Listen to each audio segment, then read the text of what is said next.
네, 소장님께 넘기도록 하겠습니다. 환영의 박수 부탁드릴게요.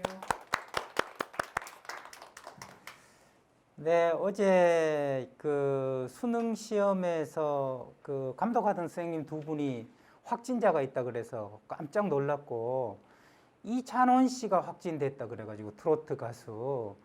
그래서 뭐 임영웅, 영탁, 장민호 다들 이제 1일날 녹화하고 상암 스튜디오 이 근처죠. TV조선은 폐쇄했다고 그러고. 그래서 어제 미스터 트롯 본방사수를 저희 부부는 꼭 하기 때문에 본방사수를 했거든요. 했는데 어제 뭐 현진영 씨도 나오고 90년대 그 전설들이 나와가지고 흥겹게. 근데 계속 저희가 이찬원 씨만 쳐다보게 되는 거 있죠. 누가 가까이 접촉하는가 싶어서 이제 현진영 씨도 위험한데 뭐 이런 생각도 어제 들었었어요. 우리 걱정이 이찬원 씨가 확진됐다니까 코로나가 저 옆 마을에 있다가 우리 집 앞에서 초인종을 누르는 것 같은 생각이 들더라고요. 그러면서 또 마음속으로 임영웅은 감염되면 안 되는데 뭐 이런 생각도 들고 말이죠. 자기 팬 따라서. 근데 다행히 음성으로 나왔다면서요. 그래서 아우 다행이다. 오늘 아침에 또 어느 60대 노부부 이야기 다시 한번 듣고 왔네요. 들을 때마다 찡하게 눈물이 나오려고 그러더라고요. 정말 오늘 629명 629 그걸 다르게 바라보면 어이구잖아요. 어이구 629 이 600명 넘는 게 웬일이에요, 그죠? 그러니까 이렇게 마이크 쓰고 여러분하고 이야기를 나눈다는 게 이게 좀 슬픈 일이기도 한데, 그래도 저는 요즘 그 라디오 생방송을 하고 있어요. 저는 서울시에 되게 감사한 게 서울시에서 돈 2억 원을 지원해가지고 제가 가톨릭 평화방송 라디오 힘들 땐 전화해 라는 프로그램을 하고 있는데, 그 코로나로 힘들고 지치고 그다음에 죽고 싶은 자살 충동을 느끼는 분한테 토요일에는 자살 특집 방송을 하고 월화수목금 중에 목요일까지는 저 같은 상담하는 사람이 나가가지고 전화 생방송으로 전화 오면 바로 전화 상담을 해드리고요. 문자 상담도 해드리고, 금요일에는 지난주에는 김경호 씨가 나왔었어요. 제가 안산시청에 강의가 없었으면 가서 인증샷도 찍고 같이 막 사인도 받고 이럴 텐데 너무 안타까웠던 거 있죠.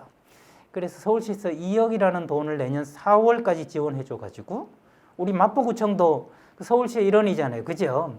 되게 고마워요. 그래서 저는 수요일마다 출연합니다. 수요일 날 전화 상담을 생방송으로 이제 하는데, 여러분 라디오로 생방송으로 전화 상담을 하면 그때 이게 상담하는 상담가 마음이 어떻겠어요? 선생님이 하신다면 어떻겠어요? 긴장되죠? 머릿속이 어떻게 된다? 선생님 마이크 색깔처럼 하얗게 됐죠, 그죠? 누가 무슨 이야기를 할 줄도 모르잖아요. 근데 제가 한 달 동안 하고 오늘 아침에 봤더니 통장에 방송국에서 돈이 들어왔더라고요. 한 달 다 한 거예요. 다 했는데 제 이제 보이는 라디오로 유튜브로 실시간으로 보이거든요. 근데 제 진행하는 걸 본 분들이 뭐라고 얘기하냐면, 교수님 왜 긴장을 하나도 안 하고 하세요? 그리고 편안하신데요. 그냥 말씀하시는 것 같은데요. 이러는 거예요. 그래서 제가 비결을 이야기했죠. 우리 마누라도 안 듣는데 누가 듣겠노? 이런 마음으로 하니까 긴장이 하나도 안 된다 이랬어요. 우리 아들도 안 듣지, 우리 형제들도 안 듣지, 부모님도 안 듣지, 마누라도 안 듣는데 누가 듣겠노? 이렇게 생각을 하니까 편안한 거예요. 오늘도 TV 카메라가 이렇게 비치고 올려진다지만 우리 마누라도 이거 안 볼 건데 뭐 누가 보겠노? 이런 생각이 드니까 저 그냥 편하게 이야기를 할 수 있는 것 같아요. 저는 가정폭력에 관련된 일을 한 게 올해로 정확히 25년이 돼요. 25년이 되는데 우리가 인생에서요, 마지막으로 사람들이 가는 곳이 세 곳이에요. 그리고 사람들은 그곳은 가지 말아야 돼요. 첫 번째가 응급실입니다. 우리가 응급실에 가는 거는 인생에서 피하고 싶잖아요. 두 번째가 경찰서예요. 인생 마지막에 경찰서를 갑니다. 세 번째가 구청 민원실이에요. 여기는 가지 말아야 돼요. 그러니까 이 세 군데서 일하는 분들은 죽을 똥 생똥 사는 거예요. 너무 힘들어요. 너무 힘들어요. 왜냐하면 악에 바친 사람들, 분노에 찬 사람들, 말이 안 통하는 사람이 와가지고 어거지로 밀어 붙이거든요. 그러니까 이게 얼마나 힘든 일이겠어요. 지금 경찰 두 분이 와 계신데 진짜 여청계 제일 제가 25년 동안 여청계는 200살까지 살아야 된다 이렇게 생각하는 거예요. 그 새끼들 이것들 진짜 손 안 보겠다는 분들이 너무너무 많이 만났어요. 왜냐하면 경찰한테 대한 분노가 말도 못하게 많아요. 말도 못하게 많아요. 근데요, 제가 경찰서 이야기를 두 군데를 하고 시작을 해볼게요. 첫 번째는 저 신라 호텔이 있는데 큰 경찰서 있어요. 그 경찰청장님이 새로 오셔가지고 이분이 어떤 마인드를 가졌냐면 가정폭력으로 저 검사 통해서 신고해가지고 법원으로 넘기는 분 중에 안 넘어가도 될 분이 넘어간 분들이 많다 이거예요. 왜냐하면 요즘은 우리 여자 대통령 한 이후로 4대 악으로 가정폭력을 첫 번째로 했기 때문에 그때 경찰들이 이 가정폭력을 제대로 처리 안 하면 이게 승진에 문제가 생길 정도로 배점이 커졌어요. 그러다 보니까 제가요 전국 가정폭력 상담하면서 경찰이 가정폭력 가해자로 온 거를 3명을 만났어요. 그래서 집단 상담을 하는데 계속 씩씩 웃는 거예요. 그래서 왜 자꾸 웃으시냐 그랬더니 내가 여러분 잡아넣던 사람이라고 그러는 거예요. 근데 여기 어떻게 하냐거든. 그 새끼들이 봐주질 않는다는 거예요. 네 봐주면 내가 승진에 그게 있다고. 그러니까 옛날보다 배점이 훨씬 크니까 경찰은 일단 검찰한테 넘겨야 돼요. 그러다 보니까 이게 화장지 석장을 아내한테 이렇게 집어 던졌는데 화장지를. 근데 아내가 잘못한 화장지 이게 들어가면 실명할 수 있다. 이래서 가정폭력으로 신고한 거예요. 팀장님, 그러면은 남자가 기가 막혀요, 안 막혀요? 기가 막히죠. 쌍 이러면서 그냥 화장지 석장 던졌는데 너 가정폭력 112, 단축번호 1번 112 해가지고 바로 신고해가지고 경찰이요. 다른 때는 일찍 안 와요. 근데 가정폭력 신고하면 10분 안에 둘이 나타납니다. 그래가지고 바로 딱 데려가서 제가 하는 상담소에 와가지고 하는데 기록을 봐도 그렇고 자기 얘기를 들어봐도 그렇고 아내 얘기를 들어봐도 크리넥스 티슈 3장을 던진 게 가정폭력 사건이 됐다 이거예요. 그러니까 청장님이 그런 사건들을 이렇게 보니까 이것도 넘겨야 되냐? 이렇게 딱 돼서 어떻게 했냐면 경찰들은 퇴임하기 하루 전에 한 해 전쯤 되니까 저는 그걸 경찰 통해서 알게 됐는데 조그만한 가장 안전한 곳에 가가지고 그냥 밤범처럼 하면서 말년을 편하게 나가시라고 그렇게 만드는 데가 있어요. 맞나요? 맞아요. 제가 보기 그렇대요. 그런 데가 있어요. 그런 데가 있는데 이 청장님이 거기를 상담실로 개조를 한 거야.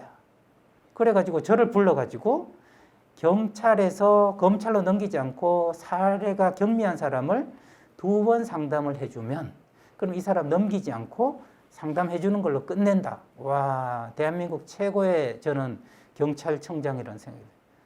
그래서 거기서 제가 2번 상담하는데 남자가 그렇게 웁디다 울고 이런 사례였어요. 여자가 완전히 바람둥이였어요. 근데 남자를 가정폭력 슬리퍼를 4번 두드렸어요. 네가 이것도 인간이냐면서 4번 두드렸는데 슬리퍼 두드린 거 가정폭력이다. 요래가지고 올가매가지고 남자가 가정폭력범이 돼버린 거예요. 그러니까 이 남자가 돌아버리죠. 그죠? 돌아버리고 저한테 막 울면서 도대체 누가 와야 되는 거냐고 막 하소연을 하는 거예요. 경찰도 그 집을 다 알고 있어. 여자가 막 몇 번 신고됐기 때문에 그 옛날에 법 있었을 때 있잖아요. 그 간통법이 있었을 때 유명한 여자였는데 남편이 가정폭력범으로 들어오니까 경찰들도 기가 막혀서 이건 넘기면 안 된다. 이거는 진짜 여자 악질이다. 그러면서 저한테 해가지고 제가 그 남편을 상담을 했거든요. 그랬는데 혼자 튀면 한국에서는 죽어요, 안 죽어요? 한국은 죽습니다. 공무원, 경찰, 관에서요. 혼자 이렇게 제도 만들면 위에서 그냥 바로 아웃입니다. 그래가지고 그 제도가 바로 없어졌어요.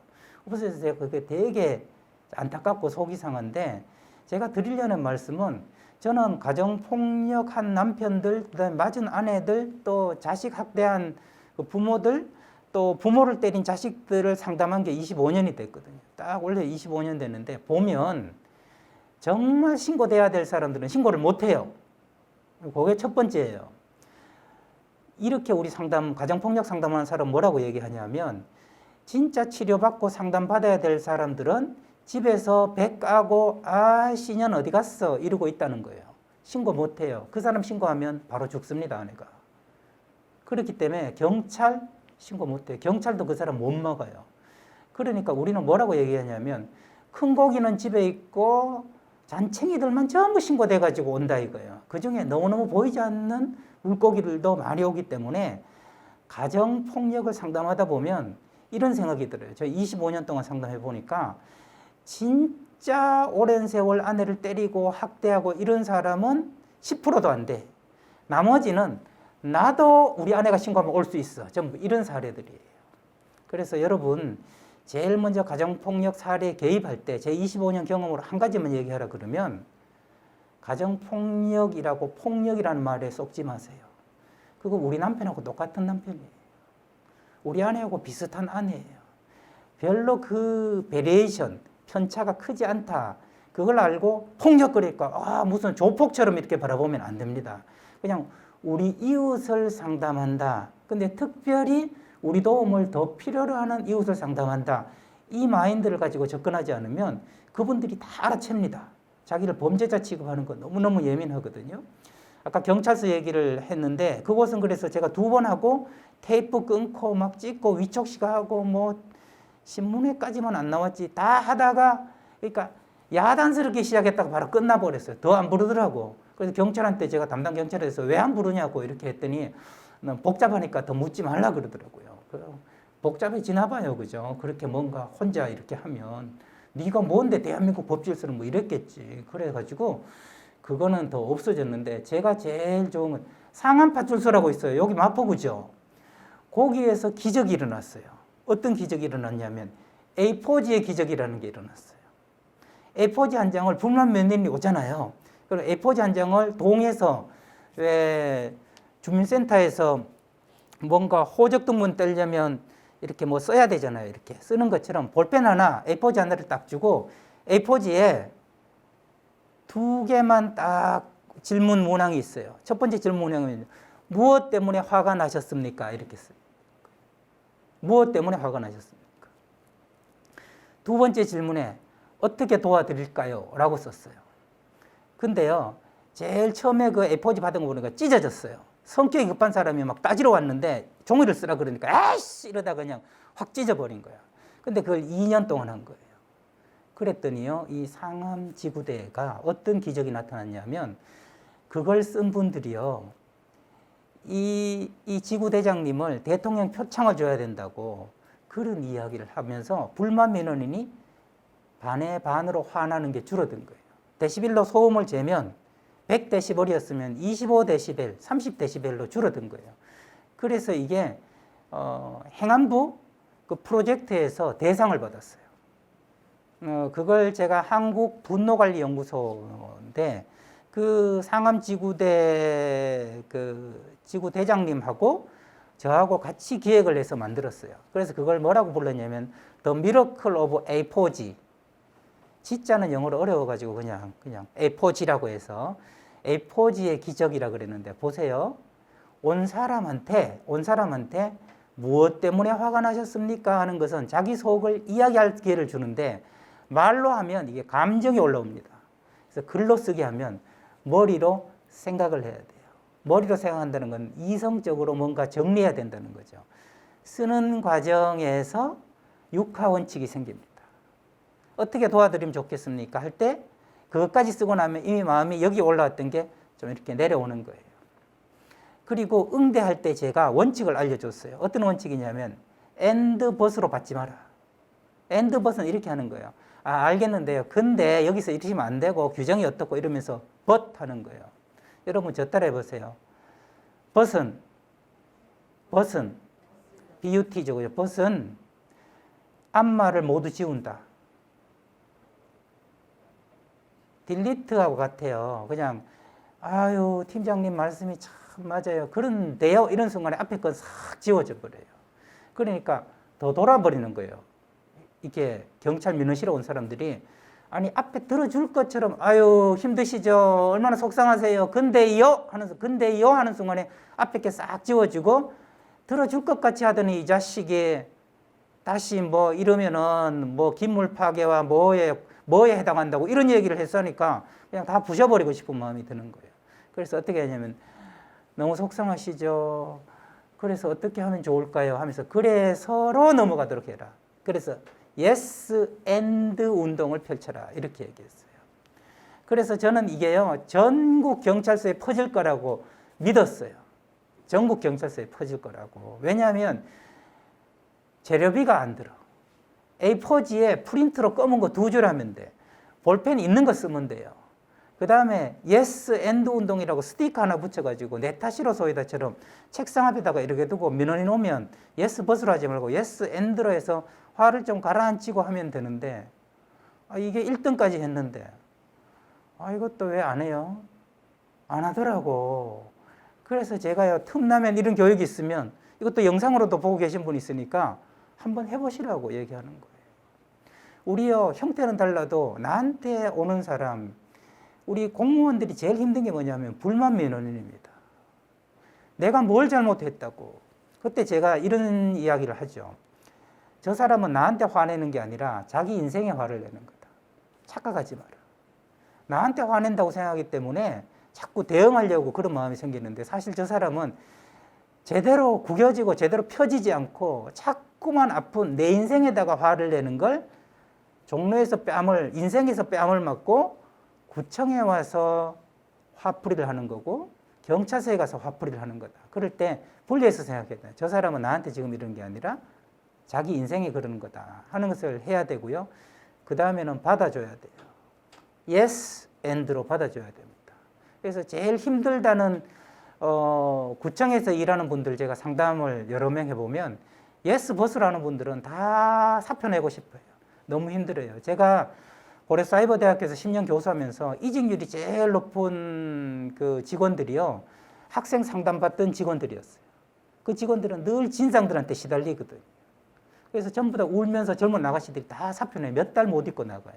제가 그 상담센터, 학교 상담센터 하면서 그분들한테 그래도 조금이라도 더 있는 사람은 지금 나한테 전하는 사람이 인생에 화가 나서 그런 거지 나한테 화가 나서 그런 거 아니다. 그거를 계속 이렇게 세뇌하듯이 이야기를 해주고 yes and로 받아줘라 하는 걸 한 사람이 그래도 조금이라도 더 오래 있더라는 거죠. 가정폭력의 역사를 한번 살펴보고, 그래서 경찰에 관해서 두 분이 오셨기 때문에 두 곳을 얘기한 거예요. 첫 번째는 경찰 차원에서 상담을 해주는 것. 두 번째는 정말 A4지의 기적, 그런 일이 있었다. 이거는 역사적으로 알았으면 좋겠다 싶어서 말씀을 드리고요. 이걸 응용해서 할 수 있지 않겠어요? 선생님 몇 천 개가 계신 데가 마포경찰서인가요? 네, 마포경찰서에 또 뭔가 하면 좋겠다 싶은 생각이 드는데, 그럼 제가 5번은 자원봉사 무료로 갈게요. 무료로 갈게요. 경찰들이요, 상담을 제일 많이 배워야 되는 사람이 경찰입니다. 경찰이에요. 경찰이 상담을 제일 많이 배워야 돼요. 그래서 사람 마음을 맞짱 뜨지 않고 부드럽게 이게 풀어주는 것이 필요한데, 경찰 지나면 검찰이고 가정폭력은 판사한테 가거든요. 근데 전과구범이 있었어요. 제가 전과구범을 가정폭력 상담을 했는데 딱 봐도 울그락불그락하고 그냥 별이 5개, 장수도 올침대도 아닌데 뭐 별이 5개, 4개가 더 붙어서 9개인 분이에요. 그래서 그분이 이제 눈을 울그락불그락하는데 눈이 굉장히 억울하면서도 뭐 판사 얘기를 해야 되기 때문에 제가 약간 긴장했거든요. 또 욕이 막 나올까 봐. 근데 자기가 이번에 만난 판사는 법무부하고 청와대에 법무부 장관 시켜달라고 자기가 이거 올렸대요, 글을. 그래서 이게 웬일이에요? 자기가 죽기 전에 판사 한 놈은 손보고 갈 거라고 자기가 늘 마음속에 가지고 있었대요. 항상 보면 몇 년 이러면서 차갑게 얘기하니까. 근데 이번에 판사는 그 가정법원에 갔는데 이러더라는 거예요. 자기를 두고 누구씨 해서 예 그랬더니 제가 기록을 다 읽어봤어요. 근데 참 힘들게 사셨네요. 아유, 제가 눈물이 납니다. 이러면서 눈물을 약간 이렇게 판사가 이렇게 닦으면서 제가 해드릴 수 있는 게 이거밖에 없네요. 상담 위탁. 가서 상담 잘 받으시고 힘내세요. 힘내서 사세요. 이러더래요. 근데 그 순간에요. 지금까지 그 전과 9번 동안에 손보려고 했던 9명의 판사들이 다 마음에서 녹아 내려가더래요. 그러면서 나와서 혼자 그렇게 많이 울었다네요. 꺼이 나오더래요. 이런 판사도 있구나 싶어가지고, 이런 판사도 있구나 싶어서. 그래서 그날 자기 모르는데 PC방에 가가지고 어떻게 치느냐고 물어가지고 그 떠듬떠듬 맞춘 것도 안 맞는 걸로 법무부 들어가고 청와대 들어가서 이분 법무부 장관 시켜달라고. 근데 제 가슴이 너무 찡한 거예요. 그 판사님은 상담을 안 배웠는데도 딱 그 사람 마음을 읽어주잖아요. 어떻게 읽어줬어요? 참 힘들게 사셨네요. 이렇게 한번 하시면서 근데 제가 해드릴 수 있으니까 이거밖에 없네요. 힘내세요. 그 말 한마디. 정말 판검사, 경찰들이 상담을 잘 배우게 되고 사람 마음을 부드럽게 어루만져 주는 거를 제대로 할 수 있다면 야, 그 뒤에 맞이해야 되는 저 같은 상담자들이라든지 일선에 계신 여러분들은 한결편할 거예요. 그래서 저는 경찰들한테 우리가 잘해줘야 된다. 월급도 많이 주고 그다음에 시간도 많이 주고 담당 사건도 적게 주면서 이분들의 처우를 최대한 개선시켜주고 상담을 배울 수 있는 여건을 마련하게 해줘야 된다. 이게 제가 가정폭력하면서 생긴 마음이에요. 가정폭력하면 보통 이런 게 궁금하잖아요. 몇 명이나 두드려 맞고 사나? 몇 명이나 맞고 사나? 그거죠. 지금부터 5년 전, 20년 전에요. 제가 전국 조사를 3번 했거든요. 3번 했더니 3집 중에 한 집이 맞고 살더라고요. 제가 사는 아파트도요. 지금 제가 여기 2호씩 해서 여기 5층이니까 10집이 있거든요. 가정폭력집이 3집 있어요. 그래서 제가 2집은 제가 다 신고했어요. 그래 신고를 하면 경찰이 빨리 오는 거 알기 때문에 저는 얼른 불을 껐죠. 우리 집이 신고한 거 모르게 하려고. 그래서 보통 어떤 집이 신고하느냐 하면 막 소리 들리는데 불이 딱 꺼지는 집이 신고하는 거야. 그게 우리 집이에요. 그래서 신고했더니 경찰이 와가지고 막 문을 안 열어주니까 아저씨가 드릴로 다 뚫어가지고 거기 들어가고 뭐 이런 집이 있어요. 그러니까 20년 전만 해도요. 3집 중에 한 집이 뭐 다리미 날아가고 담뱃불로 지지고 골프째 날아가고 칼 들고 뭐 그다음에 막 바깥으로 소리 새 나오고 이런 집이 3집 중에 한 집. 우리나라 가정폭력률이 34.5%였어요. 그때 제가 가정폭력 전국조사 팀장을 박사과정 때 했었거든요. 근데 지금 몇 프로인지 아세요? 4%예요, 4%. 가정폭력이 거의 사라지다시피 했어요. 10분의 1로 줄어들었어요, 10분의 1로. 그러면 우리 모일 필요 없잖아요. 모일 필요 없잖아요. 근데요, 하나가 가면 하나가 새로운 게 나타난다? 이게 인생이에요. 그래서 제가 가정폭력 가문을 소개합니다. 이렇게 이야기했잖아요. 지금 가정폭력 가문을 이제부터 양적으로 소개하는 거예요. 무식하게 손으로 때리고 발로 차고 몽둥이로 때리는 거는 10분의 1로 줄어들었어요. 근데 신종 사기범 이런 거 9시 뉴스 같은 거 자주 보죠. 보이스피싱 신종 수법 하면서 가정폭력의 새로운 지평이 열렸어요. 그건 뭐냐 하면 이제는 돈을 안 줘요. 돈을 안 줘요. 생활비를 안 줘요. 경제적 폭력이 대세를 이루기 시작했어요. 그 다음엔 또 뭘 하냐면 못 나가게 해. 밖에 나가려고 그러면 못 나가게 해. 뭘 하려고 그러면 못하게 해. 하지 않으려는 걸 하게 해. 통제가 늘었어요. 이게 우리나라만 그런 게 아니라 전 세계가 그러게 돼요. 컨트롤이 늘었어요. 컨트롤. 그래서 폭력이란요. 이제는 가정폭력을 여러분 머릿속으로 막 뺨 때리고 울고 애들 막 집 나가고 이런 폭력은 우리나라에서 아주 드물어졌어요. 거기에는요, 사법의 힘이 크고 경찰의 힘이 컸어요. 욕을 먹지만 그래도 해낸 경찰의 힘이 컸거든요. 많이 알려지기도 하고. 그런데 신종 가정폭력은 뭐냐면 돈으로 옥새를 조이고 그 다음에 사람 하고 싶은 걸 못하게 하고. 그래서 영국하고 미국에서는 지금 어떤 법이 만들어졌냐 하면 가정폭력 처벌을 우리나라는 지금 법에 그렇게 경제적으로 혹은 막 이렇게 통제하고 이런 것들은 처벌 못 해요. 처벌을 그런 규정이 없어. 근데 영국에서 먼저 시작했고 미국에서는 경제적으로 또 통제하는 것, 컨트롤하는 것을 abuse, violence로 규정을 법에 딱 해서 신고되면 통제하고 있다 그러면 처벌해서 미국에서 가정폭력으로 신고되면 여러분 우리나라하고 다른 게 뭐냐면 우리나라는 돈을 안 받아요. 국가가 돈을 대줘요. 국가가 돈을 대줘서 가정폭력 행위자 상담하고 피해자 상담하고 전부 공짜야. 그 다음에 공짜인데 혹시 또 배고플까봐 저녁마다 바나나 주고 컵라면 끓여주고 김밥 해서 줘요. 그걸 무슨 돈으로 주냐? 복권 기금으로 줘요. 로또 복권 있죠. 그 기금을 가지고 상담소가 다 그 돈 받아가지고 그 돈으로 저녁까지 사 먹이면서 상담을 해준다고요. 상담해주는데 몇 회 해주냐? 한 10회예요. 10회. 10회에서 12회. 근데 막 오면은 막 너무 길다고 난리가 났어요. 미국이 아닌 걸 다행인 걸 알아야 돼요. 미국에서는 기본이 52주예요. 52주면 얼마예요? 1년이야, 1년. 관용이 없어요. 1년 동안 상담을 받아야 되고 상담 비용은 본인이 내야 돼요. 그러니까 안 오면 끝까지 받도록 점점 가중되는 거죠. 우리나라는 거기에 비하면 훨씬 약함에도 불구하고 반발이 너무 심한 거예요.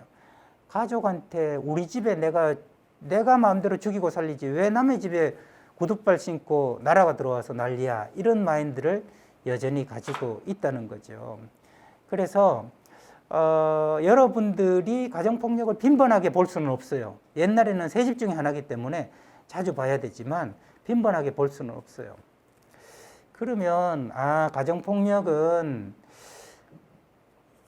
물리적인 폭력은 신체적 폭력은 많이 줄었구나 하는 걸 제가 말씀을 드리는 거고요.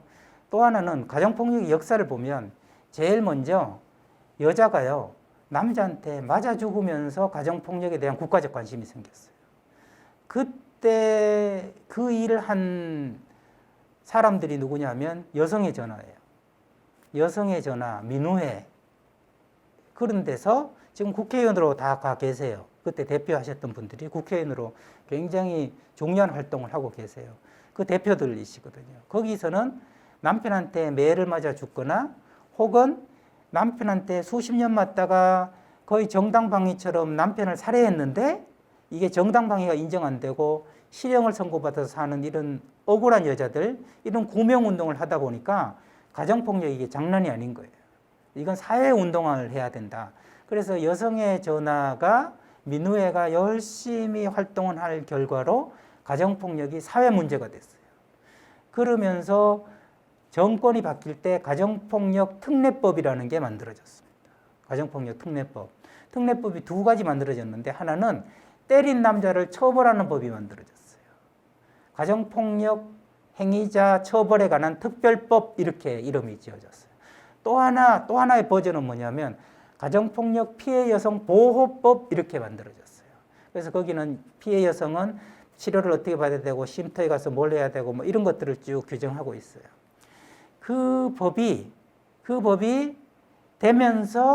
되면서부터 어떤 관심이 생겨났냐면 이거는 아내를 상담하고 치료하고 쉼터에서 보호해서 집으로 돌려보내주면 선생님 누가 기다리고 있어요? 그 화상이 그대로 기다리고 있어요. 하나도 안 바뀐 채로 그놈의 인간이 또 두드려 팰 준비를 하고 기다리고 있다고. 그러니까 아무리 근본 원인을 치료하지 않고 피해자를 치료하고 보호한들 소용이 없다는 게 알게 되면서 가정폭력 행위자 처벌에 관한 특례법에서 가정폭력 가해자를 강제로 상담할 수 있는 제도가 만들어졌어요. 그래서 제가 우리나라에서 두 번째로 그걸 시작했어요. 첫 번째 시작한 거는 수원보호관찰소에서 지금 정신과 의사 서울시 코로나 심리지원 단장 하시는 김현수 정신과 의사 선생님이 처음으로 수원에서 시작했고 제가 여의도 마포구죠. 여의도 영등포 죄송해요. 거기서 여의도 가정법률상담소에서 제가 두 번째로 시작하고요. 비슷할 때 여성의 전화에서 성공회대 계시는 대학교에 계시는 장희숙 교수님 이렇게 세 사람이 우리나라 가정폭력 상담을 처음으로 시작했어요. 그리고 나서 지금까지 시간이 지났죠. 그 법이 만들어진 게 1998년, 7년부터 만들어져서 지금까지 온 거예요. 그러다가 가만히 상담을 하다 보니까요. 무엇을 발견하게 됐냐면 이 남자는 혹은 여성 가해자도 있거든요. 아내가 남편을 때리는 거예요. 그러면 이런 놈은 들지 않나요? 남자가 여자 때리는 건 이해되는데 여자가 남자는 어떻게 때리지? 힘도 약한데? 그런 의문 들지 않아요? 선생님, 어떤 여자가 남편을 때릴까요? 그리고 이 여자는 남편한테 한 대 맞지도 않는데 남편이 계속 맞아, 이 여자한테, 아내한테. 그래서 저는 박사과정 때 이게 너무 궁금해가지고 심층 조사를 했거든요. 힘이 남자가 더 세잖아요. 근데 여자한테 왜 맞을까요? 참아주려고 맞아준다고 그냥? 그런가? 예, 맞아주려고 이제 그런 사람이 우리 선생님 맞는 남자는 왜 맞을까요? 힘이 보통 여자보다 더 세다고 생각하는데. 네? 자고 있을 때 맞았다고요? 선생님 한 번만 더 여쭤볼게요. 아내한테 맞는 남자는 왜 맞을까요? 실제 사례도 있었었는데요. 네. 그 가정을 지키기 위해서 자기는 그냥 어느 정도 하다가 그만둘 줄 알았는데 그렇게 됐다고 얘기하시죠. 자다가 맞거나 참다가 맞거나 가정을 지키려다가 맞거나. 근데 제 결과는 좀 달랐어요. 힘보다 더 센 게 있더라고. 기가 더 세더라고, 힘보다. 기가 센 사람한테는 힘이 세도 꼼짝을 못 해요. 그리고요, 여성 가정폭력 가해자를 나중에 깊이 조사를 해봤더니, 장희숙 교수님이 조사를 해봤더니 상호폭력이 대부분이에요. 그러니까 대응적 폭력이 많지 선제적 폭력은 역시 남자가 많아요. 남자가 많아요. 그래서 이 사람들을 왜 때리는 사람이 됐는가? 이게 오늘 사실 우리 궁금하잖아요. 저한테도 그런 얘기를 듣고 싶잖아요. 저도 그게 궁금했고요. 왜 똑같은 부모한테 자라서 형은 때리는 가정폭력 남편이 되고 동생은 잘 사는 사람이 되는지 이거 궁금하잖아요. 그죠? 그래서 왜 때리는가를 이렇게 봤더니요. 그 답이 어디에 있냐면 두 글자에 있더라고. 부모. 인생은 부모가 반팔자라는 말이 있어요. 그런 부모를 만나서 그런 자식이 커서 그 비슷한 부모가 돼. 대물림처럼 그렇게 된다는 거죠. 그래서 미국에서 이런 조사했어요.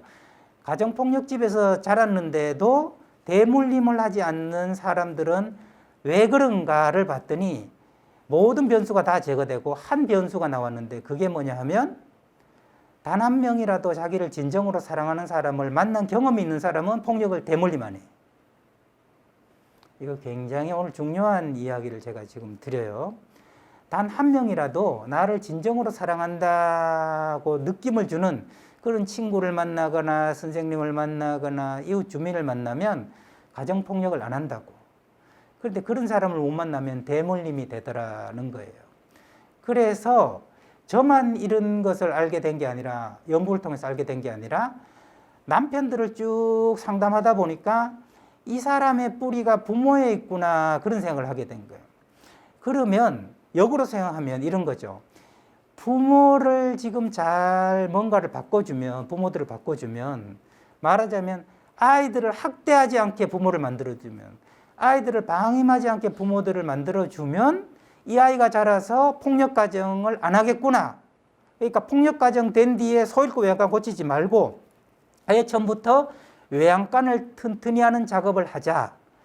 이런 생각에 자연스럽게 도달한 거죠. 그래서 이제는 학대 부모에 국가가 관심을 가지게 되고 일선에서 관심을 가지게 된 거예요. 그래서 몇 년 전에 생긴 게 뭐냐 하면 아동 학대, 그죠? 특례법이 생겨서 아이들을 학대한 부모를 강제적으로 상담할 수 있도록 법률이 만들어졌어요. 법률이 만들어졌어요. 그때 제가 이렇게 얘기했죠. 다음은 부모 때린 자식법이 만들어진다. 노인 학대법이 만들어져서 부모를 학대한 사람은 강제적으로 치유한다.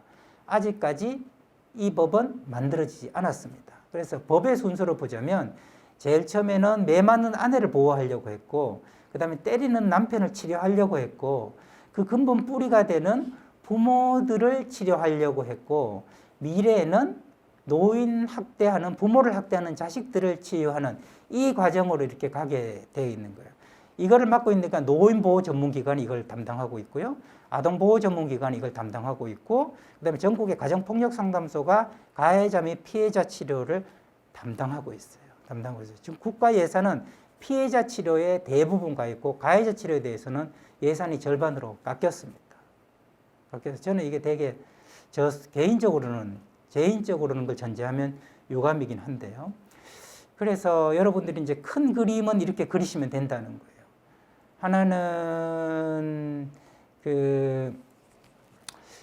여성으로 매 맞는 여성으로 시작해서 때리는 남편, 그리고 학대하는 부모, 그 다음에 학대하는 자녀들로 이렇게 흐름이 가고 있다는 거고, 노인은 아직 법이 만들어지지 않았다는 거고. 되게 안타까운 건 뭐냐면 아동 학대 부모들에 대한 법은 만들어졌는데 요게 없어요. 요게 뭐예요? 돈이에요. 그래서 저 같은 사람 상담자가 거기로 안 갈라 그래요. 거기서 부르지도 못해요. 왜? 돈이 없으니까. 흔히 보면 복지하고 기업하고 나뉘잖아요. 복지는 돈을 쓰는 데지 버는 데가 아니죠. 기업은 돈을 버는 데잖아요. 그러니까 기업에서 하면 이 돈을 가지고 뭘 할 텐데 복지 쪽으로 하니까 돈을 써야 되는데 돈을 주는 데가 없으면 할 수가 없잖아요. 가정폭력 가해자 여성가족부 우리나라 표준 프로그램을 만들 때 제가 2개를 만들었는데 그때 연구 용역비가 3천만 원이었어요. 근데 아동학대 부모 치료 프로그램을 만드는데 제가 받은 연구비가 0원이었어요. 0원. 어떻게 돈을 안 줄 수 있냐 그랬더니 돈 말고 2가지로 하라는 얘기를 들었어요. 헌신과 애국심으로 좀 해달라는 거예요. 헌신과 애국심. 기절하는 줄 알았어요. 이 헌신과 애국심은 지금도 지속되고 있어요. 그러니까 우리가 보면 꼭 필요한데 돈을 안 쓴다는 것 중에 하나가 이 폭력 쪽이다라고 이야기할 수 있는 거죠. 이건 어떻게 하면 다음으로 넘어갈까요? 뭘 넘기는 요걸 하면 되는 거죠, 선생님?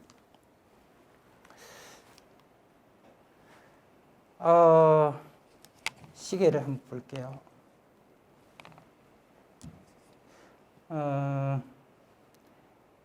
네이버처럼 제가 만들었어요. 제가 PPT를 한 20년 동안 계속 해봤는데 PPT가 어떤 거냐 하면 눈은 가고 귀는 안 가는 게 PPT예요. 그래서 귀도 가게 하려면 수수께끼를 내야 돼. 그래야 머리가 생각해서 가거든요. 이제 수수께끼 맞추는 분께는 제가 좀 이따 쉬는 시간에 커피 같이 마시면서 이야기 좀 나눌게요. 커피도 한 잔 사드릴 수 있으면 사드리고. 뭐뭐란 자신이 원하는 걸 하는 사람이 아니라 자신이 원하는 걸 다른 사람이 하도록 하는 사람이다. 모든 가정폭력을 하는 사람들을 여기에서 예외되는 사람을 나는 아직 25년도 한 명도 못 봤어요. 한 명도 못 봤어. 요거 하나 알면 가정폭력에 대해서 50% 아는 거예요. 요게 뭘까요?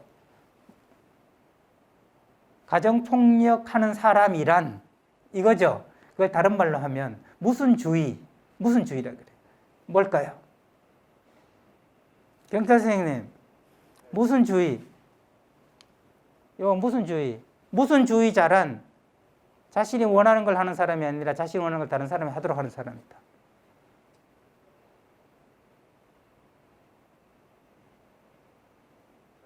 잘 모르겠어요. 자, 듣기만 하면 되는 줄 알고 왔는데 뭘 자꾸 뭐로 썼냐. 예. 팀장님, 무슨 주의자 같아요? 이타주의자요? 이타주의자가 남한테 지 원하는 걸 하라 그래요? 반대죠. 그러니까 정답은 이기주의자예요. 이기주의자예요. 가정폭력하는 사람은 이기주의자예요. 이렇게 얘기해요. 마누라가 내 말만 들으면 내가 왜 때립니까? 자식 새끼들이 내 얘기만 들으면 내가 왜 싫은 소리를 합니까?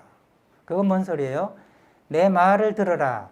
내가 원하는 걸 해라. 이런 뜻이에요. 여기서 예외되는 사람이 없어요. 그러면 여러분 중에 이기주의 아닌 사람 손 들어봐요. 그리고 우리가 자유롭지 못하다니까요. 자유주의자와 이기주의자를 구분해야 돼요. 자유주의자란 자기가 원하는 걸 하는 사람이에요. 그걸로 끝이에요. 그냥 자유주의자 부부가 둘이 만나면 아내는 영화 보러 가고 남편은 산책하고 집에 와서 밥 먹고 자는 거예요. 밥 먹으면서 영화 재밌었나? 이러고 산책 좋았어? 좋았어. 야, 공원이 오늘 가을 억새풀이 좋던데 영화에도 억세풀 나오던데, 아, 그래? 나도 언제 한번 볼까? 이러고 둘이 같이 보기도 하고. 부부의 공통점이 사실은 제가 상담을 하니까 10%만 되면 돼요. 나머지 90%는 각자 자유롭게 살아야 돼요. 그죠? 그래서 나이 들면 팀장님, 극장에 갔을 때 너무 편하대요. 왜냐하면 둘이 안 앉아도 되기 때문에. 그냥 같은 영화만 보면 되는 거야. 너는 저기 앉고 나는 여기 앉고 이래서 영화 보고 나오면 돼요. 근데 젊을 때는 굳이 여기 중간에 없는 데 가가지고 앉으려고 그 표 2개 없으면 그냥 가는데, 나이 든 분들 극장 가서 가만히 보세요. 노부부들 이제 코로나 끝나고 가서 오시면 2분 좌석이 없는데 아무 때나 주세요 이러면서 들어간다니까요. 그래서 공통점이 많지 않아도 돼요. 그거 한 10%만 있어도 그걸로 먹고 살거든요. 근데 어떻게 된 건지 가정폭력집에서는 한 명이 꼰대야, 또라이야. 그래서 지 시키는 대로 하래요. 지 원하는 대로 하래요. 이건 자유주의자가 아니라 뭐다? 이기주의자다. 이기주의자.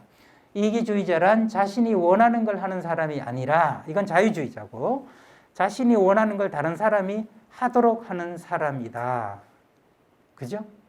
그래서 경찰서 와서 고장을 부리는 거예요. 전화하면서 계속 불만을 얘기하는 거예요. 왜냐하면 자기가 원하는 대로 경찰도 만들려고 그러고, 그 다음에 구청도 만들려고 그러고, 주민센터도 만들려고 그래요. 그래서 놀라면 안 돼요. 그런 사람이 가정폭력을 하는 거예요. 그런 사람이 가정폭력.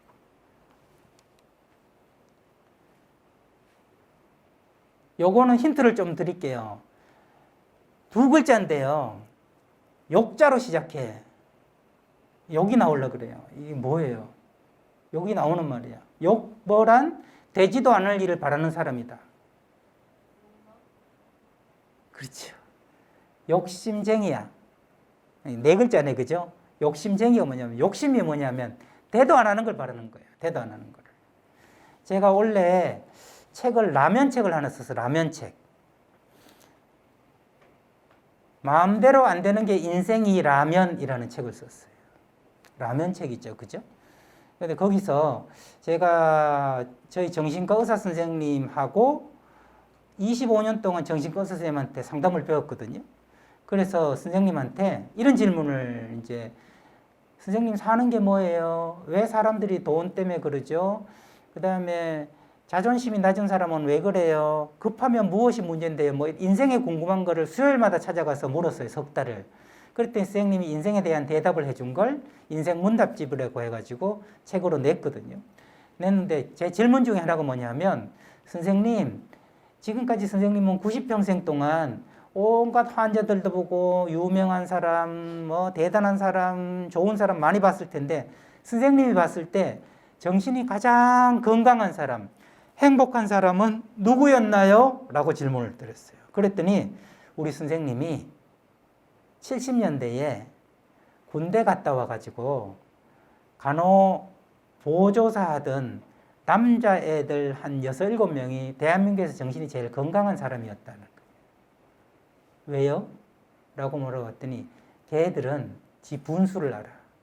그래서 더 이상 올라갈 생각도 없고, 그냥 전세 얻으면 같이 모여서 소주 하면서 즐거워하고, 그러면서 집 사면 다 축하하고, 거기서 저 하는 일 즐거워하고, 그렇게 하는 걸 지금 3, 40년을 하고 있어. 지금 봐도 고만고만하게 사는데 늘 웃으면서 살아.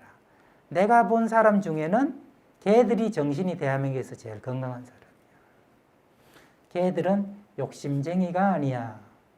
대도 안 하는 걸 바라지 않아. 우리가 왜 힘든지 아세요? 나는 전문대 나왔는데 딸을 서울대학 보내려고 하기 때문에 힘든 거예요. 나는 사업에서 돈 못 버는데 아들은 빌딩 사기를 원하기 때문에 힘든 거예요. 대도 안 하는 걸 바라는 거예요. 물론 내가 전문대 나와서 딸이 서울대 못 간다는 보장이 어디 있어요. 근데 왜 제 얘기를 하냐면, 성당에 갔더니 신부님 한 분이 이러더라고요. 여러분 애들 다 서울대 연고대 보내고 싶죠. 그러면 하실 일이 있어요. 전부 종이권에서 막 적으려니까 이거는 잊을 수 없는 거니까 적을 필요가 없다는 거예요. 사람들이 종이를 넣으니까 오늘 집에 가서 그 서울대 연고대 보내고 싶은 딸을 앞에 불러놓고 엄마 아빠의 초, 중, 고등학교 성적표를 까래요. 까가 보여주래. 엄마는 반에서 30등, 아빠는 50등 했으니까 이거 평균 내면 40등인데 네가 지금 40등 하면 정상. 근데 네가 35등 하면 이거 엄청 노력한 거. 그 다음에 네가 45등 하면 이건 조금 노력을 덜한 거. 이렇게 얘기해야 그게 제대로 된 부모지. 지 성적표를 까놓고 애한테는 이걸 뛰어넘어서 뭘 하라. 이게 되겠습니까? 그랬더니 전부 다 뭐 이러더라고요. 그래서 저도 집에 가서 성적표를 당신 있어? 그랬더니 있더라고. 아내 중고등학교 성적표, 제 중고등학교 성적표를 깠더니 서울에 있는 대학교만 가면 이건 기적이더라고요. 그래서 그게요, 참 씁쓸하지만 부모가 욕심이 제일 많잖아요. 자기한테도 욕심이 많고. 그래서 왜 이런 옆으로 나가는 이야기를 하냐면 가정폭력 행위자가 이런 거예요. 선생님, 이건 쉬운 거니까 한번 물어볼게요.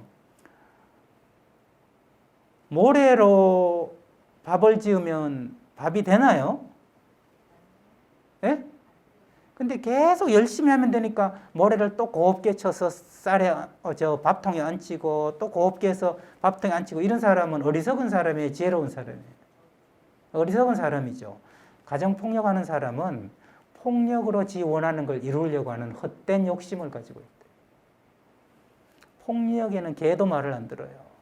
사람은 폭력의 말을 듣지 않는데 폭력을 통해서라도 지가 원하는 걸 하려고 하니 이런 사람을 욕심장이라고 이야기할 수 있는 거죠. 이건 만화인데요. 여러분 잘 안 보이시죠? 제일 위에 이렇게 돼 있어요. 학교는 일종의 감옥인 것 같았어. 어제 애들 감옥 마지막 시험 쳤잖아. 그죠? 옆에 내가 직업을 얻었을 때 여보게 그것 또한 감옥이었어. 직업도 감옥이라는 거야. 그 후에 나는 결혼을 했지. 결혼은 더 지독한 감옥이었어. 난 군대에 징집됐었지. 군대는 내가 경험한 가장 열악한 감옥이었어. 그 후 사건을 일으켜 진짜 감옥에 갔었지. 이 감옥이란 학교나 직장이나 결혼이나 군대보다 훨씬 더 지독한 감옥임을 알게 되었지. 결국 나는 자유가 무엇인지 알게 되었지. 자유란 어떤 감옥을 택할 것인가에 관해 내게 주어진 선택이지, 권리지라는 거예요. 우리가 누구나 감옥에 산다라는 거죠. 여기에 살면서 욕심을 내지 말아야 된다. 첫 번째 이기주의자예요. 욕심쟁이에요. 그러면 뭔가 사람이 모자라고 부족한 거예요. 그래서 나타나는 게 감정 처리가 미숙합니다. 감정 처리가 미숙해요. 이 얘기를 해볼게요. 감정 처리가 미숙하니까 화 조절을 잘 못해. 그래서 제가 만든 게 한국분노관리연구소라는 걸 만들었는데요. 제일 중요한 게 요거는 여러분 별표를 5개 쳐야 돼요. 그들은 예외 없이 아팠던 사람. 간디가 뭐라고 얘기했냐면 폭력한 사람은 나쁜 사람이 아니라 더 좋은 기회를 가지지 못한 사람이다 그랬어요. 저는 25년 동안 상담하면서 맞은 사람이나 때린 사람이나 할아버지나 아이나 만나면서 나쁜 사람은 한 명도 못 봤어요. 그런데 다들 아팠던 사람은 100%였고요. 그 사람들은 아팠기 때문에 자기가 원하는 거를 폭력 이외에 다른 걸로 얻는 방법을 몰라요. 그걸 배울 기회를 가지지 못했어요. 그러므로요, 이 사람들은 눈뜬 장님이에요. 눈뜬 장님이야. 제가 이런 걸 하나 썼는데 전쟁 도중에 적을 향해서 총을 쏘지 못했다는 이유로 군법회의에 한 젊은 병사가 해부되었어요. 왜 적을 향해 총을 쏘지 않았죠? 검사가 묻자 병사가 이렇게 대답했어요.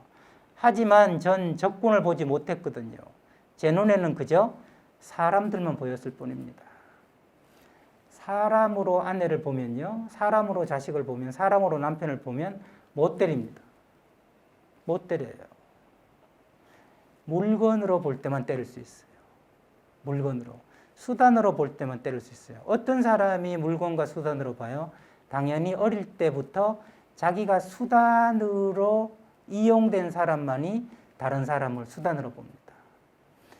제가 아들이 초등학교 4학년이 돼서 성교육을 시켜야 되는 거 아닌가 싶어서 성폭력 상담 소장님한테 소장님, 제 아들 성교육 어디 가서 받을 수 있을까요? 그랬더니 이러시더라고요.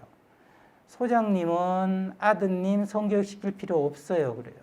왜요? 그랬더니 제가 20년 동안 보아온 소장님을 아는데 성폭력은 성에 대한 문제가 아니라 사람에 대한 문제예요. 사람을 물건으로 볼 때만 성폭력이 가능해요. 그런데 소장님은 적어도 그런 것 같지 않으니까, 제가 아는 소장님은 아이한테도 성폭력 교육을 특별히 시키지 않아도 그 아이가 여자애를 물건으로 보지 않을 거예요. 그럼 성폭력이 일어나지 않을 겁니다. 그랬어요. 저한테 굉장히 위로가 되면서 중요한 이야기였어요. 자기가 물건 취급을 당하니 배우자도 자식도 물건 취급을 하는 게 가정폭력의 본질이라고 얘기할 수 있어요. So, 그래서 여러분들의 오늘의 결론, 우리가 그 가정에 어떻게 다가갈 건가 하는 디테일한 걸 알고 싶어 하셨죠. 저 디테일한 거 얘기 못해요. 다가오고 다 다르기 때문에 그래요. 그런데 이거 하나만은 말씀드려야 돼요. 한 걸음만 다가가야 돼요. 한 걸음만. 아까 이거 기억하십니까? 미국에서 있었을 때 폭력의 대물림이 없어지는 건 누구를 만나서라고? 진정한 사랑을 느낀 한 사람을 만나면 없어진다고. 그게 누구예요? 바로 여러분과 저예요. 새로운 부모가 돼야 돼요. 새로운 아빠가 돼야 되고 새로운 엄마가 돼야 돼요. 그래서 제가 아동 학대한 부모들을, 똑같은 부모들을 10년 동안 상담해요. 10년 동안. 믿어지세요? 10년 동안 계속 같은 부모를 했다니까요. 저보다 나이가 10살 많은데도 저보고 아빠라고 불러요. 아빠라고 불러요. 그분들한테는요, 상담을 하는 게 아니야. 늘 유람선 타고 문경세제 놀러 가고 어디서 돈 협찬 받아가지고 그러면서 가족처럼 지내는 거예요. 어릴 때 한 번도 겪어보지 못한 가정의 느낌을, 아빠의 느낌을, 그 다음에 잘못해도 혼내지 않는 어른의 역할을 해준다고요. 맛있는 걸 먹는다고. 그러면 이분들은 속에서 뭐가 생겨요? 사랑이 생겨요. 그래서 제가 10년 프로젝트 이름을 뭐냐면 곡간에서 인신난다 프로젝트로 했어요. 그들은 곡간이 비어 있어요. 그래서 남한테 줄 쌀이 없어요. 그 쌀을 누가 넣어줘야 돼? 우리가 넣어줘야 돼요. 그걸 위해서 경찰이 존재하고요. 그걸 위해서 마포구청이 존재하고, 그걸 위해서 주민센터가 존재하고, 그걸 위해서 제가 존재하고, 그 쌀을 더 잘 넣어주자고 이런 강의를 하게 되는 거예요. 내 그릇이 작아 당신을 닮지 못하니 다만 미안할 뿐이요. 우리가요, 우리 종제기 그릇이 요만하면 그 사람들의 아픔을 담지 못해요. 싸우려고 그래요. 피하려고 그래요. 근데 우리가 이게 그릇을 키울수록, 역량을 키우고 상담 공부를 하고 이렇게 만나서 뭔가 이야기를 들을수록 우리 깜냥이 커져요. 그럼 그분들을 품을 수 있어요. 우리는 대리 부모가 되지 않을 수 없어요. 대리 부모가 될 때만 그 사람들을 갈 수 있어요. 25년 동안 수없이 확인한 것은 이거예요. 어떤 좋은 상담 기법 모델 소용없어요. 내가 진심으로 이 사람 마음을 아파하고 부모가 되려고 마음을 내고 품어주고 그럴 때 효과가 있어요. 제가요, 강의도 고급스럽게 여러 이론을 소개하고 뭐 온갖 방법을 다 해봤지만 가장 도움이 되는 방법은 지금 이런 방법이에요. 저는 여러분한테 평생 언제 다시 보겠어요? 저는 이번이 마지막이라고 생각 들거든요. 그럼 제가 할 수 있는 거는 거짓말하지 않고 제가 느낀 그대로를 우리 같은 일하는 여러분하고 나누는 거예요. 이게 제 사랑이에요. 저도 여러분들의 이 분야에 있어서는 대리 엄마 마음으로 와서 정말 애미가 한마디 해준다면 나는 그 얘기 해주고 싶다는 마음으로 지금 카메라 앞에서 서고 여러분한테 이야기를 하고 있는 거죠. 이건 마지막으로 제가 드리는 그림인데요. 1번을 보면 어떤 공통점이 있죠? 잘 안 보이시는데 1번이 말하고 2번이 물어요. 저 옆에 오른쪽이 물어요. 우리 집에 애완동물 있어 이랬어요. 요즘 같으면 이제 반려동물 있어 이런다고요. 옆에서 물어요. 그래 무슨 동물인데? 근데 이 사람의 머릿속에는 뭐가 들어있어요? 사자, 펭귄 이런 게 들어있다고. 사자, 펭귄. 팀장님하고 제가 대화한다면 이런 거죠. 우리 집에 애완동물 있어 그랬는데 무슨 동물이 있어? 그런데 머릿속에 딴 게 들어있어. 개야 그랬더니 이제는 무슨 종류야? 불독하고 막 스피치하고 내 나름대로 동물을 생각하는 거야. 그 다음에는 버나드 종이야 그랬더니 드디어 버나드는 됐는데 이게 새끼인지 어미인지 할머니인지 알 수가 없어요. 그래서 어미개야 새끼개야 이랬더니 다 자란 개야 이랬더니 이번에는 또 색깔이 없는 허연개로 생각을 하는 거예요.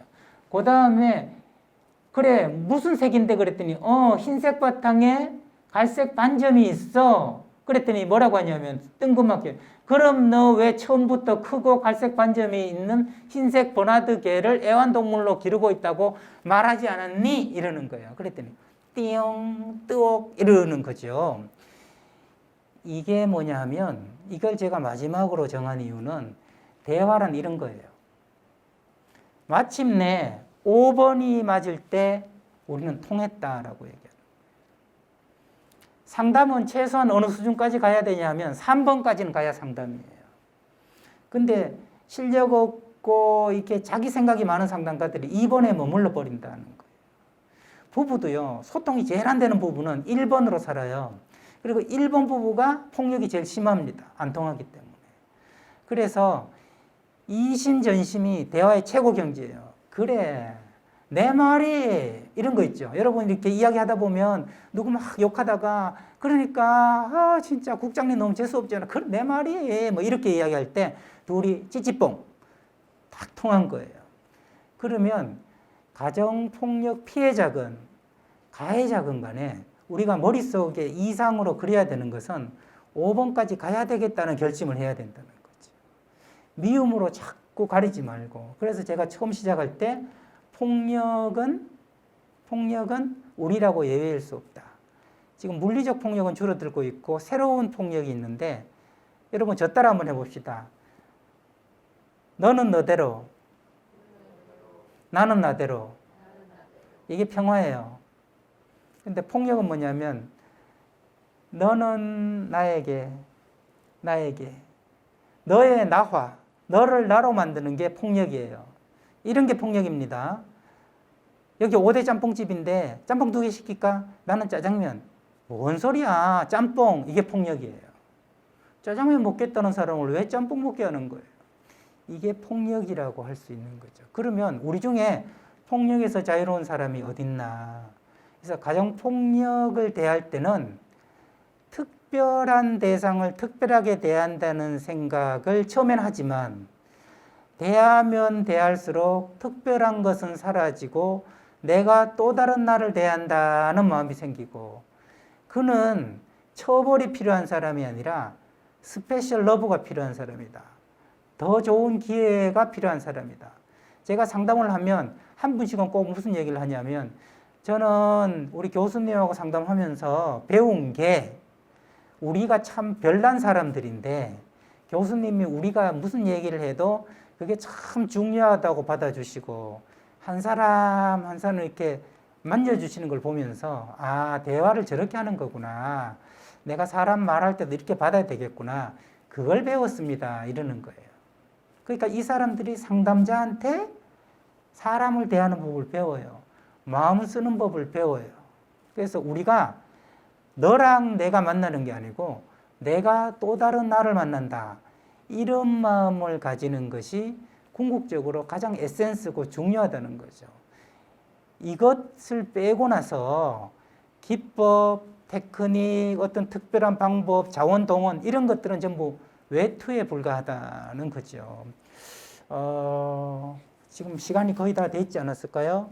시간이 지났네요. 그죠? 지나서 정리를 해야 될 것 같은데 우리나라는요. 제가 보니까 틀은 엉성해요. 근데 그나마 이 틀 속에서 폭력이 없어지고 조금씩 나아지는 것은 우리가 이렇게 모여서 교육하고 나누고 정신 차리기 때문에 그래요. 그래서 저는 여러분한테 화려한 테크닉 말고 정말 온전한 한 마음으로 가정폭력 가해자를 만나는 것, 경찰은 경찰대로, 구청은 구청대로, 저는 저대로 민간과 공공에서 함께 만나는 이 시너지가 우리를 더 앞장서서 발전시키고 성숙시키는 그런 계기가 될 것이라고 믿습니다. 짧지 않은 시간 동안 짧은 얘기 들어주시느라고 고생하셨고요. 고맙습니다. 인사드리겠습니다.